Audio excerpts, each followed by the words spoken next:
التحيات، كلمة التحية تحمل أكثر من معنى، تعددت معانيها.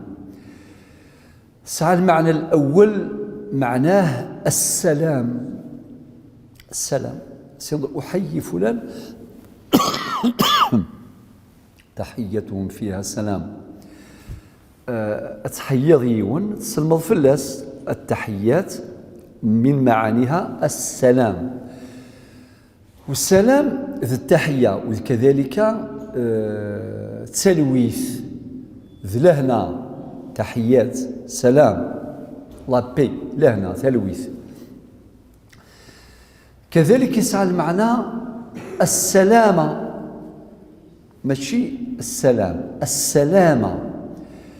المعنى يسلم ربي، أكيسلم ربي وغيسلم ربي من جميع الآفات. وقي معنى معتبر في هذا الحديث.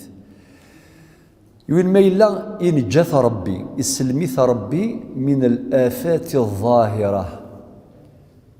ويتسكر راه ويخدم راه كاين يشمثن ويتشمو يرى ويتكيف راه ويهضر يرمسلاي. آفات ظاهرة كثيرة. ويخدم راه الربا، ويخدم راه يكاين كل الآفات. السلامة مقصودة في الحديث. طبعا هذا الشيء عجيب. هي النبي عليه الصلاة والسلام أوتي جوامع الكلم. أديوا مسألة هذا مشطوح، ولكن المعنى يسعى عميق جدا. إلى ذا المعنى نظن السلامة من الآفات الباطنة. الآفات الهلاكات وياض وقاذو نتوالي يرى الله ربي نتوالين. مثلا الحسد يخص وقي ضطان وديفانا راه فمذان، ولكن تقولي سي ونثي ساني ساعات صافي ذاك ضطان ذهلاش. مدينة التحيات معنى تسأل الله السلامة من هذه الآفات، الحسد، الكراهية والبغض والحقد، كل آفات هذه مرة. إلى المعنى النظام السلامة في الدنيا وفي الآخرة. السلامة في الدارين.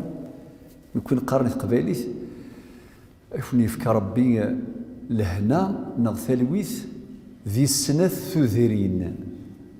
سنث ثذرين يعني ثم زواروث ثقي الدنيا ثقتي السناث. السلامة في الدارين، إذن هذا أيضا مقصود. إما يليون ذي الدنيا تسلك سالم، ولكن ذي الآخر يعتسف كما لا السلامة ذلك يوم باول وليش كم يحمل من معنى كلمة التحيات. مازال معنى وايض ويستنغ ويسبعان ويستمانية اللي هو معنى البقاء. مدينة التحيات، التحية من معانيها اللغوية البقاء. البقاء ينرسي ضمين إيمانيس، ولكن التحيات فقط لله، أي البقاء لله. فهم يا جماعة الخير اللغة العربية تسعى المعاني عجيبة جدا. التحيات لله، لأن الله هو الحي الذي لا يموت. نكني حياتنا معتبرة ولكنها مؤقتة. حياة ثذرتنا مؤقتة. إذ وقي كلمة التحيات تحمل العديد من المعاني.